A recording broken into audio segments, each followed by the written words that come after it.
Hi, I'm Noah, and I roast famous figures. Today I'll be roasting leader of Burma and a man who always looks like he's fighting a war with dignity, Min Aung Hlaing. Min Aung Hlaing is currently evading an arrest warrant from the International Criminal Court for his role as the chief perpetrator of the genocide against the Rohingya people, making him a pariah and internationally despised wherever he goes.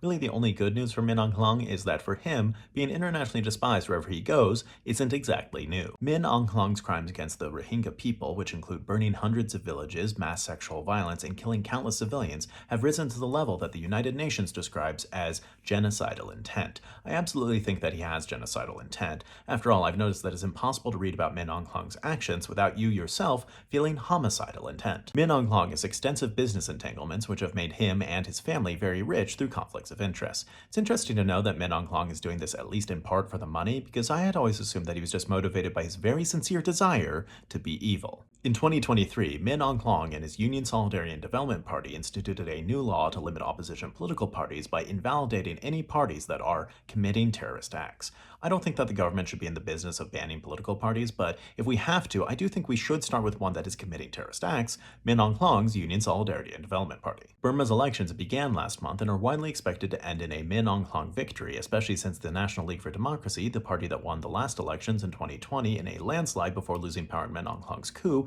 isn't participating in this election. Still, I sort of get why they're holding the elections even though the opposition has no chance of winning. After all, they held the elections in 2020 even though Min Aung Hlaing had no chance of winning fairly. In recent days, Min Aung Hlaing, who is technically the interim president right now, has declared his intention to hand over power to whoever wins the election. See, people who say that he's a murderous autocrat who would never hand over power to anyone are wrong. He would hand over power to himself. Alright, please consider donating to help the family that I sponsor in Gaza. If you'd like to support me or watch bonus videos, please check out my Then let me know who else to roast, and join me next time when I'll be doing another video on Vice President and a man seen here reacting to the news that there's no jiggle physics in the My Little Pony video game, JD Vance.